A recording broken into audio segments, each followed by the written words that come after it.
Boa tarde, meus irmãos e minhas irmãs. Que a paz de Jesus esteja em nossos corações. Nós, os espíritas, os simpatizantes espíritas e os curiosos sobre a doutrina espírita, todos nós temos sido amparados em uma profusão enorme de mensagens, de ensinamentos para a nossa intelectualização.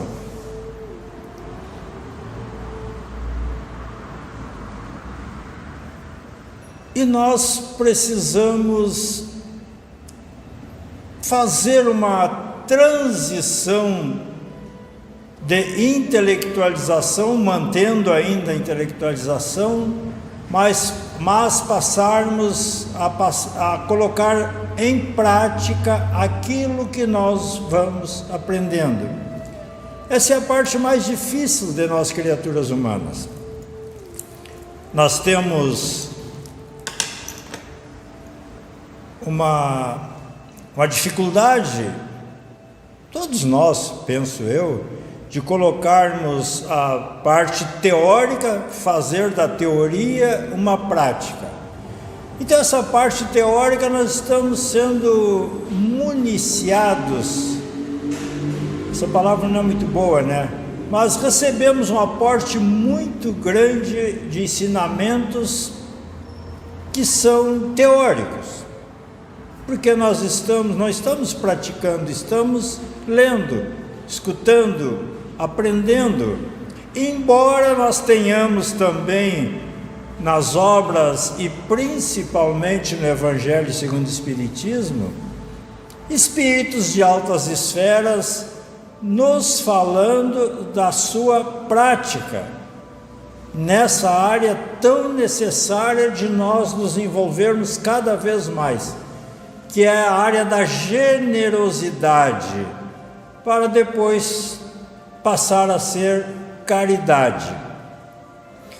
Mas esses espíritos nos falam da prática deles, que para nós acaba virando também uma teoria, porque está escrito.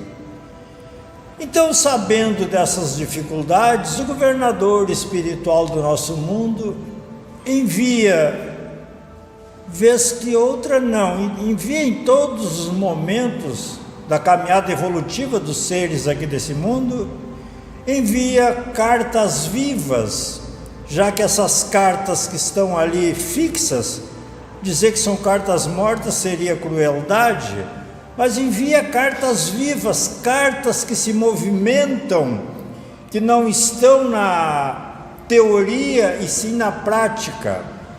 Então nós recebemos muitos e contemporâneos nossos, nós temos algumas dessas cartas vivas, aliás tem centenas, né?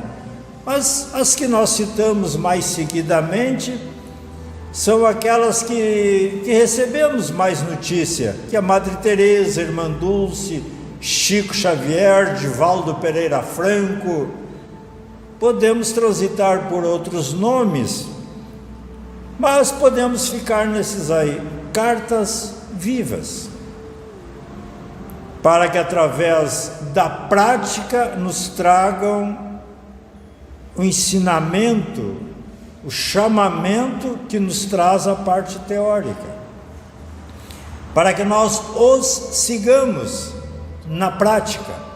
Então nós recebemos aqui no nosso mundo das provas e expiações, no dia 2 de abril de 1910, o Francisco de Paula Cândido Xavier.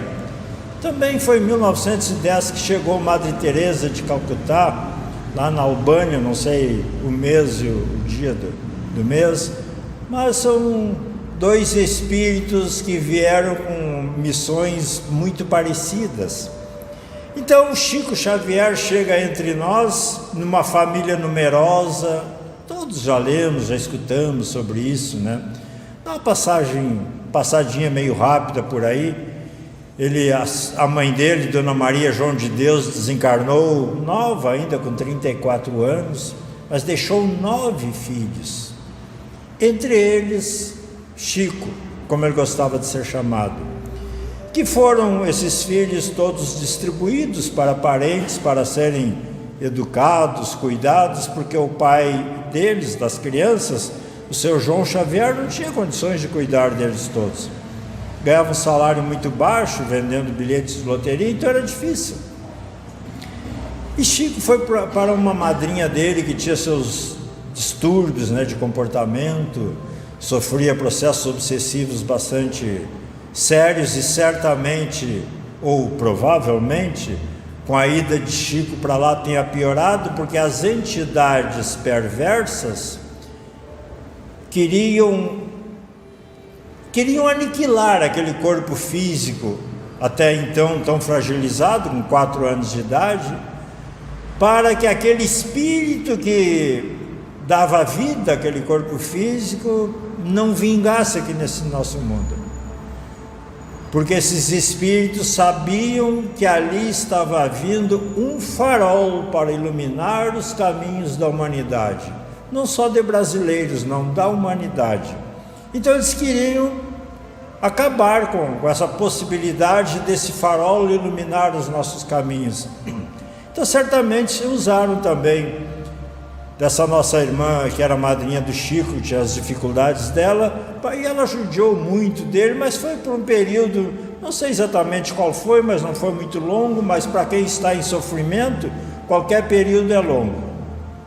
Então ele pedia, muito choroso, para a mãezinha dele desencarnada, porque ele conversava com ela normalmente, ele vivia nas 2 dimensões, porque as crianças, a maioria das crianças chegam aqui vendo o lado de lá, só que elas nem se dão conta, são criancinhas ainda. Alguns com um pouquinho mais de idade, quando começam a falar, começam a relatar algumas coisas, que às vezes até sofrem admoestações. Depois lá por 5, 6 anos, por aí, isso vai sumindo. Alguns têm até os amiguinhos, e invisíveis para nós, invisíveis, mas elas estão vendo, porque a gente quando aqui chega, veio de onde veio, de lá. Então a gente traz as impressões, traz a vida de lá. O processo reencarnatório nós sabemos que se completa lá pelos 7 anos, mais ou menos. Mas Chico conversava, o Chico via e vivia as 2 dimensões sempre. Então a mãe dele, que ele fazia os queixumes para ela, e a coisa era séria mesmo, ela dizia que estava providenciando uma mãe bondosa para ele. E seu João Xavier, então, um dia propôs casamento para uma moça de uma pobreza franciscana, tanto quanto ele, mas essa moça, uma pobreza franciscana material, não moral. Porque ela era um espírito de alta envergadura, porque ao dialogar com ele sobre a possibilidade do casamento, fez uma exigência: que ele trouxesse todos os filhos para o lar para que ela os cuidasse, os educasse. Imagina a coragem dessa mulher, 9, para que eu os eduque junto com os nossos que haverão de chegar. Daí depois chegaram só mais 6, aí ficou uma turminha de 15, era uma maravilha. Quer dizer, uma maravilha porque não era com a gente, porque às vezes a gente não dá conta de 1 ou 2 ou 3, que é mais ou menos o máximo de hoje em dia. Mas então foi uma vida de muitas lutas, de muitas dificuldades, na área da materialidade, mas também o assédio que ele sofria da espiritualidade desequilibrada, e muitos cuidados da espiritualidade bondosa, que cuidavam daquele luzeiro que estava se desenvolvendo ali. Aos 11 anos de idade, foi trabalhar na indústria de tecidos, lá para ajudar nas despesas da casa, aspirou muitos fragmentos de tecido, teve um comprometimento sério dos pulmões que o acompanharam pela vida, sempre muita dificuldade. Trabalhou em outros comércios simples, ele tinha a 4ª série primária, adquirida essa 4ª série num burgo, como diz Divaldo Pereira Franco, se referindo a Pedro Leopoldo, num burgo chamado Pedro Leopoldo, lá 45 quilômetros de Belo Horizonte, Ele é de 1910, né? Então a escolaridade dele foi lá por 1917, 18. Era difícil tudo em lugares mais providos de recursos, imagine esses lugares afastados. Então seria chamado hoje de semi-analfabeto, mas era um sábio na acepção maior da palavra. Aos 17 anos ele teve um contato maior com a dimensão espiritual, quando uma das irmãs dele enfermou seriamente, processo obsessivo de subjugação, iriam colocá-la em um hospital, nos conta a história. Esse hospital certamente era um hospício, que hoje em dia nem se usa mais essa palavra, porque o nosso mundo está se modificando bastante para melhor, que até certas palavras que se usavam normalmente há mais tempo para certas coisas, hoje não se usa mais. Elas são, usando um termo vulgar até, né, são politicamente incorretas. Então, para não levá-la para lá, ou antes, ela foi levada a um casal lá em Pedro Leopoldo que fazia experiências espíritas. Na verdade, eles faziam estudos da doutrina espírita, faziam prática, inclusive de trabalhos mediúnicos. Era o casal Perácio. Então levaram essa irmã lá e Chico foi junto, e foi através dele que o espírito obsessor se manifestou. Poucos dias depois ela estava totalmente livre daquelas influências que o espírito que foi encaminhado naquele momento, mas deixa seus resquícios. Poucos dias depois ela estava liberta, mas nesse mesmo dia, nessa mesma reunião, depois dessa desobsessão, nesse mesmo dia ele faz, pelo menos que a história nos conta, a primeira psicografia dele. Ele pega de um lápis e um papel e escreve velozmente, e quando ele volta ao normal, como dizem alguns, a senhora Perácio disse que enquanto ele psicografava, ela via cair uma chuva de livros sobre ele, de todos os tamanhos. Livros de ciências, de filosofia, de religião, de literatura. Diz ela assim: meu Deus, ele vai ser um médium psicógrafo, o médium escritor, o maior médium escritor que a humanidade já recebeu, e se tornou isso mesmo. Daí, isso em 1927, ele já recebia algumas coisas, certamente, que não são relatadas. O contato com a dimensão espiritual era sempre, ele contava coisas na escola que embaraçavam as pessoas, ele também não entendia o que acontecia com ele. Porque antes desse episódio, ele contava coisas para a Cidália, a madrasta dele, ela não entendia. Às vezes se aproximava um poeta, dizia poesias lindas para ele, principalmente Augusto dos Anjos, desencarnado, veio com semblante triste, dizia poesias das mais difíceis. Chico ouvia aquilo, repetia para a Cidália, mas ela também, semi-analfabeta, dizia assim: mas que beleza, Chico, mas eu não sei o que é. Eu também não sei, Cidália, ele também não, ele estava aprendendo a lidar com aquilo. Mas depois desse episódio de 1927, então ele com 17 anos, ele daí começa, imaginamos, né, que começa a organizar as poesias que for recebendo por psicografia, porque em 1932, certamente de muitas pesquisas, muitos cuidados, a Federação Espírita Brasileira lança a primeira obra dele, o Parnaso de Além Túmulo, trazendo poesias de poetas desencarnados, daqui e de além-mar. E eram poesias inéditas, ou seja, nunca tinha sido publicada, ninguém conhecia, causou um alvoroço no meio literário, foi parar na Academia Brasileira de Letras, virou debates lá, alguns achavam que era enganação de alguém, outros viam que eram poesias com estilo literário de cada um que assinava ali embaixo. Como que aquilo ali ia ser uma enganação? Né, com estilos diferentes, a ponto de Humberto de Campos, então participante da Academia Brasileira de Letras, dizer que se aquilo ali era uma enganação, se uma pessoa tinha capacidade de fazer aquilo ali enganar, esse alguém não merecia uma cadeira na Academia Brasileira de Letras, mas sim várias cadeiras. Porque aquelas poesias, diz Humberto de Campos, são autênticas, são desses que assinam embaixo. Depois, a outra obra lançada foi em 1935, de Dona Maria João de Deus, a mãe dele, com o título de Cartas de uma Morta.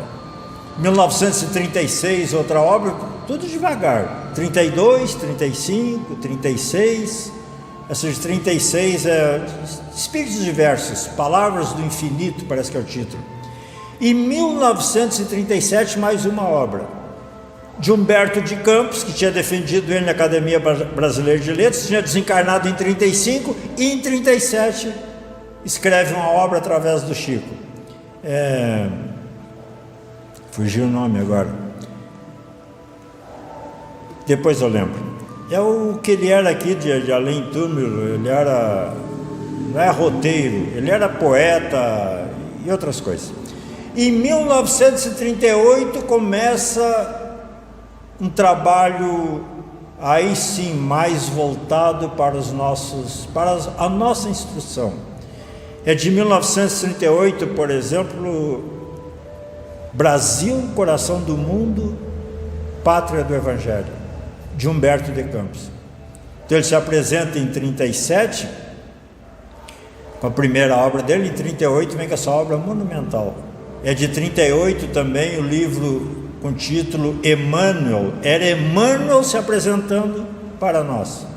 Porque para o Chico a gente tinha se apresentado bem antes, até aquela história da disciplina, que a gente acha que é só para o Chico, a gente não captou ainda que aquilo era para a gente, né? Então, 1940, daí são 3 obras, e é quando começa a série de 5 obras romanceadas, psicografada pelo Chico. Só tem essas 5, mas são romances que vêm contar histórias verídicas, são romances históricos. Há 2000 anos, Emmanuel contando a história dele, Emmanuel. No mesmo ano, 50 anos depois, Emmanuel voltando, depois que desencarnou, voltando. Temos, mas em 39 tem uma obra que eu não podia ter passado direto. Tem 2 obras em 39, que é só o título da obra merece estudo: A Caminho da Luz. Então Emmanuel se apresenta em 38 com o livro título Emmanuel, 39 vem A Caminho da Luz, em 40 vem há 2000 anos, 50 anos depois. Em 41 tem outras obras, entre elas Boa Nova, de Humberto de Campos e mais outros. Em 42, Emmanuel de novo, daí só tem uma obra no ano de 42, psicografada pelo Chico. Ou lançada, pelo menos só uma. Mas é a mais extraordinária obra já vinda do mundo espiritual, segundo nos diz Divaldo Pereira Franco, que é Paulo e Estevão, que é onde Emmanuel conta a história de Saulo de Tarso, depois Paulo de Tarso, e é onde nos mostra por que o cristianismo chegou no Ocidente, trazido por Paulo de Tarso. Se não fosse o trabalho de Paulo de Tarso indo para Roma, e depois Pedro foi também, João foi, outros, mas quem foi mesmo levando ou trazendo o cristianismo para o Ocidente foi Paulo de Tarso. E Emmanuel traz detalhes da vida de Paulo, principalmente como Saulo, que é da gente se perguntar, né, como é que ele sabia disso? Pois Haroldo Dutra Dias, uma dessas outras cartas vivas que está circulando no meio de nós aí, nos diz que aquele livro psicografado pelo Chico, enviado por Emmanuel, psicografado pelo Chico, na verdade foi enviado pelo próprio Paulo de Tarso, que falou para Emmanuel, e Emmanuel mandou para o Chico. É difícil da gente compreender esse processo todo. Mas não é difícil de nós pelo menos vislumbrar em um grau, por mais pequeno que seja, o esforço que a dimensão espiritual faz em nosso favor, que é natural que façam. Eles são os condutores da humanidade. Imagina alguém que conduz alguém, não vai instruir, não vai ajudar, não vai amparar, não vai reerguer, não vai fazer com que passe pelas lições que precisam passar. Não é isso que nós fazemos com os nossos filhos? A gente deixa às vezes eles passar por algumas agrurazinhas também, não deixa? Deixa, mas eles precisam se fortalecer, precisam criar juízo, como se dizia antigamente. E segue, em 43, mais uma obra que é romance, que é Renúncia, com outras que estão vindo também. Em 1944 começa a série André Luiz, Espírito André Luiz, Nosso Lar, em primeiro lugar. Ainda em 44 já vem a segunda obra de André Luiz, através do Chico, obviamente, que são os Mensageiros, falando de nós, né, das preparações que a gente faz à vinda. E em 45, o livro que fala de todas as atividades operacionais da Casa Espírita, Missionários da Luz. Logo depois temos Obreiros da Vida Eterna, depois No Mundo Maior, e por aí vai, são 17 obras. Penso eu na minha grandiosa, infinita, não sei, mas bem grande mesmo, ignorância, que se Chico tivesse psicografado essas obras, que são romances e mais a série André Luiz, chegaria. Mas as criaturas não se contentam nunca em nos municiar de recursos para que a gente vá em frente, mas o nosso tempo está voando e precisamos falar mais do Evangelho através do Chico, da prática do Evangelho, que foi na contemporaneidade nossa, junto com Madre Teresa e com Irmã Dulce, e podemos botar Divaldo, certamente que tem outros, mas que eu não sei o nome, mas foram as criaturas que mais mostraram para nós o que o Evangelho fala para nós na prática. As amizades dele, que ele procurava, eram pessoas que precisavam. Ele tinha uma emanação energética de ternura, de carinho, de amor, era permanente. Então, por que ele ia procurar pessoas que estavam bem? Ele não veio para atender os que estavam bem. Jesus, quando veio, disse: eu não vim para os sãos, eu vim para os doentes. Essas criaturas, eles vêm para ajudar quem precisa. É claro que eles têm contato com outros, mas aí nós não podemos também misturar a parte material, riqueza, pobreza, né? Ele veio para ajudar quem precisa, e muitos com muito dinheiro ele ajudou no sentido de orientar, de apacentar. Tem até uma história de um homem que um dos maiores industriais de São Paulo, que não é revelado o nome, lógico, foi lá, conversou longamente com o Chico, chorou muito. Quando esse homem foi embora, alguém ficou tão impressionado com aquilo, porque estava à distância, mas via, né? Perguntou para o Chico assim: o que ele tem? Chico disse: ele tem muito dinheiro. Ele tem muito dinheiro. Mas então os amigos dele eram pessoas assim, tipo um pedidor de esmolas que era amigo dele, que quando morreu não tinha ninguém para sepultar, não tinha família, não tinha nada, como não sabiam o que ia fazer com o corpo, sei lá, se enterrar como indigente, eram outros tempos, você não sabe como é que vai fazer. Aí ele foi pedir esmola no lugar do amigo, para enterrar o amigo, sepultou o amigo. Outra senhora cega que morava no fundo de um quintal, uma pobreza franciscana, material, a gente precisa ir repetindo. Essa senhora, alguém lá de caridade, por caridade, botou uma corda ao longo do muro para ela vir se guiando, para vir até a frente, para pedir esmolas. E ela, quando está a morrer, disse para o Chico: Chico, a vida inteira eu quis te dar alguma coisa. Então, ao dizer isso, a vida inteira, ela também está afirmando que a vida inteira do Chico, ele era jovem ainda, né? Ele estava sempre lá dando apoio, não era esporadicamente. A vida inteira eu quis te dar alguma coisa, mas nunca tive nada, Chico. E agora que eu estou morrendo, eu vou te dar a única riqueza que eu tenho. Vou te dar a minha herança. É a minha herança, Chico. Deu um envelope pardo para ele e morreu logo em seguida. Ele sepultou aquela senhora. Quando ele foi para casa, ele abriu aquele envelope e dentro tinha uma folha com a prece de Cáritas. Porque essa senhora que era cega, ela disse, um dia leram para mim. Ela se encantou tanto com aquela prece que passou a ser a coisa mais valiosa na vida dela, ela deu para o Chico. Um outro também, que Chico visitava o seguinte, isso aí fazia com muitas pessoas, a gente traz assim, alguns casos que Divaldo conta eventualmente para nós e outros também contam. Um outro lá que estava morrendo disse também para o Chico que ele gostaria tanto de dar alguma coisa, um presente para o Chico, para demonstrar a gratidão que ele tinha para o Chico, que desde rapazinho era o arrimo dele, era vibracional, que o ajudava, e ele estava morrendo, não tinha nada para dar. Mas eu tenho uma coisa, Chico, para te dar, a única coisa que é meu, e eu vou te dar. Colocou a mão embaixo do travesseiro, tirou um evangelho segundo o Espiritismo, sem capa, gasto, sujo, molhado das lágrimas do sofrimento. O homem morreu em seguida também, ele sepultou, e ele foi guardando essas coisas, essas lembranças, esses sofrimentos, vivendo a vida dele.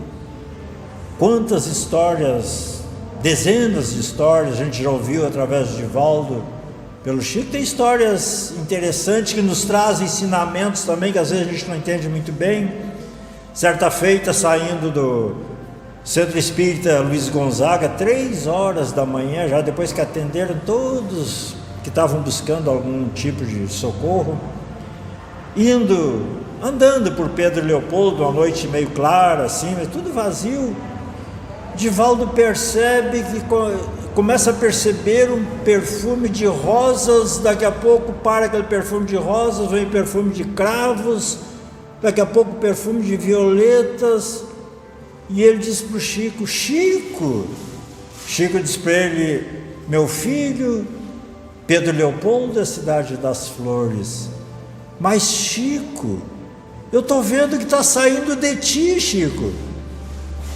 Era a mediunidade odorífera dele, que ele tinha todas as mediunidades que a gente ouve falar, que tem lá no livro dos médiuns, ele tinha, não usava todos, não veio para praticar a todos, mas ele tinha. E ele com aquele jeito dele de mineiro, de humilde que era, diz Divaldo que virou-se para o Divaldo, abotoou o paletó, abraçou o Divaldo e disse assim, meu filho, se de mim saísse alguma coisa, ia cheirar a Detefon.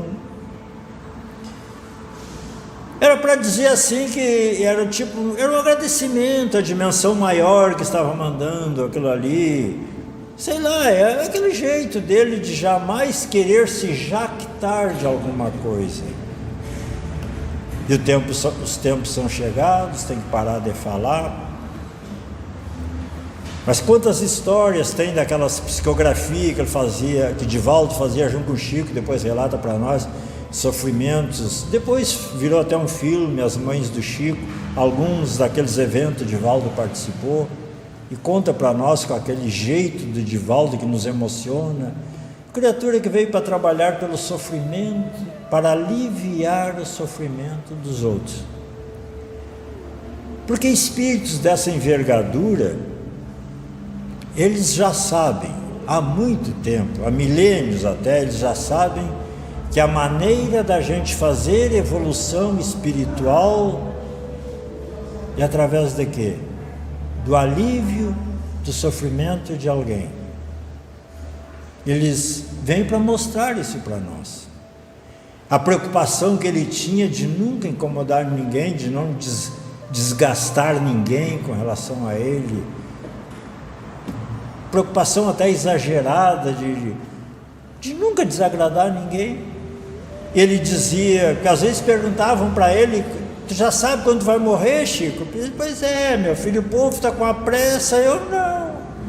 Ia ficando, mas ele dizia que quando eu morrer, eu quero que todo o Brasil esteja muito feliz, porque eu não quero que ninguém se lembre, se dê conta ou lamente a minha morte.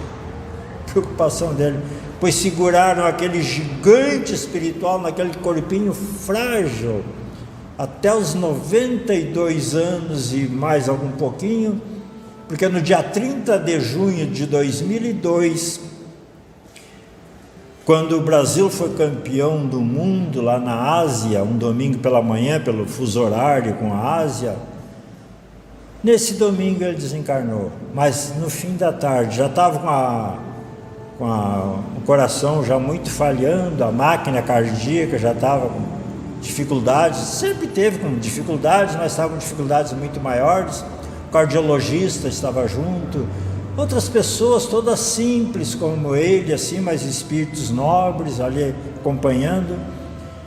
Diz Divaldo que lá pelas 7h30 da noite, no fim da tarde, ele abriu os olhos e perguntou: o Brasil ganhou? Tinha passado o dia inconsciente. O Brasil ganhou. Sim, Chico, alguém disse, é pentacampeão. Ele olha para cima e diz: Pai nosso que estás nos céus. Ele apagou. Diz Divaldo que não morreu. Foi como uma borboleta que se liberta do casulo e ascendeu, a borboleta luminosa, obviamente, né? E ascendeu as esferas espirituais. E para terminar, 2 dias depois do desencarne dele, Divaldo Pereira Franco psicografa lá em Salvador, na Bahia, uma mensagem de Joana de Ângeles, contando como foi a chegada de Chico Xavier na dimensão espiritual, que ele foi recebido por Jesus. O próprio governador espiritual vem receber esses grandes missionários que ele manda, missionários que às vezes são criticados. Quando alguém não quiser ser criticado, que não faça nada. Não vai dar, porque vão criticar a gente de ser preguiçoso, de outras coisas. Qualquer pessoa sempre vai ser criticada nesse mundo. Chico Xavier também foi, apesar daquela docilidade dele. Que Jesus nos ilumine, nos ampare, nos fortaleça muito nos nossos bons propósitos. E se pudéssemos perguntar a Chico Xavier o que ele gostaria que fizéssemos para homenageá-lo, certamente ele iria dizer: alivie o sofrimento de alguém, por menos que tu tenha, que tu possas, alivie o sofrimento de alguém, porque essa foi a grande preocupação dele, e a finalidade de todas as obras que ele psicografou foi para que nós, através da absorção do conhecimento, começássemos a mudar um pouco mais as nossas escolhas, para aliviar os nossos sofrimentos e, ao mesmo tempo, acelerar a nossa ascensão espiritual. Ele veio para ser um desses que ajuda a acelerar a transição planetária. Penso eu, na pouca compreensão que tenho, que podemos dizer que a doutrina espírita pode dividir-se antes e depois de Chico Xavier. Quem não quiser concordar, que fique à vontade, é um entendimento meu e que não é lá tão grandioso assim. Muita paz a todos e muito obrigado pela atenção.